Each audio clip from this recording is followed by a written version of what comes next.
Penasehat Utama Persatuan Masyarakat Bojongkoneng dan Cijayanti Brigjen Junior Tumilar minta Sofyan Jalil tangkap oknum BPN main dengan pihak Sentul City.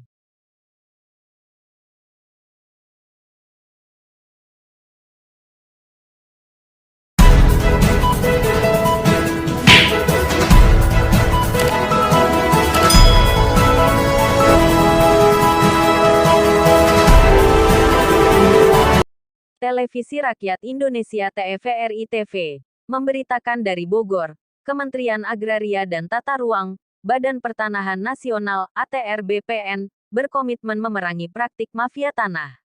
Oknum internal pegawai Kementerian ATR BPN yang terlibat dalam praktik mafia tanah juga akan ditindak secara tegas. Menteri ATR Kepala BPN Sofyan Jalil mengatakan sejak menjabat sebagai menteri, ada 125 pegawainya terlibat dalam praktik mafia tanah dan telah diberikan sanksi berupa sanksi administrasi, mutasi, hingga pencopotan dari jabatannya. Setidaknya ada 125 pegawai Kementerian ATR BPN yang diberikan sanksi administrasi. Ada yang dipecat dengan tidak hormat. Ada yang dilaporkan ke polisi. Ada juga yang dicopot dari jabatannya, serta dimutasi, kata Sofyan. Mengutip keterangan pers yang diberikan pada tanggal 15 Desember tahun 2021 tahun lalu. Penegasan kuat terlihat dari sosok penasehat masyarakat Kampung Bojongkoneng dan Kampung Cijayanti Desa Babakan Madang di Kabupaten Bogor yaitu Brigjen Junior Tumilar. Menurutnya beliau sendiri sebagai garda terdepan dalam membela rakyat tertindas dan memberantas mafia tanah.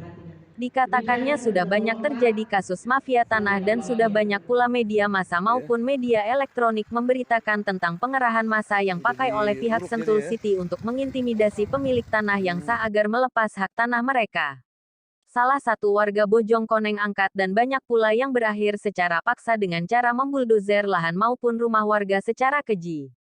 Kami berharap supremasi hukum berjalan dengan adil, ujar warga yang tidak mau disebutkan namanya, dan memberikan bukti rekaman kepada awak media saat rumahnya dibuldozer dengan alat berat. Ganda Situmorang, inisiator dan koordinator AWI, menyampaikan kepada awak media, pasca peluncuran soft launching Gerakan Agraria Watch Indonesia (AWI) pada tanggal 1 Januari tahun 2022.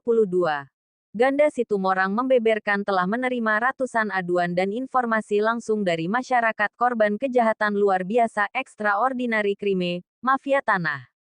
Ganda menekankan menyebut kejahatan mafia tanah sebagai kategori kejahatan luar biasa dengan beberapa alasan. Pertama, kepemilikan tanah adalah sesungguhnya adalah hak azazi dan amanah konstitusi NKRI. Kedua, janji politik nawacita Jokowi adalah termasuk reforma agraria yang terancam gagal akibat kejahatan mafia tanah. Dan ketiga, reforma agraria merupakan prasyarat fundamental pertumbuhan ekonomi yang inklusif menuju Indonesia Emas 2045. Lebih lanjut, Ganda katakan jangan sampai jurang kesenjangan pertumbuhan ekonomi justru semakin melebar akibat program redistribusi lahan dibajak oleh mafia tanah. Tegas Ganda. Di atas itu semua, sesungguhnya BPN sebagai leading sektor reforma agraria lah yang pertama sekali perlu direformasi. Reforma BPN yang perlu dilakukan meliputi aspek sistem, SDM birokrasi dan perilaku SDM birokrasi dengan sistem itu sendiri. Reporter TVRI TV Hans Montolalu dari Bogor melaporkan.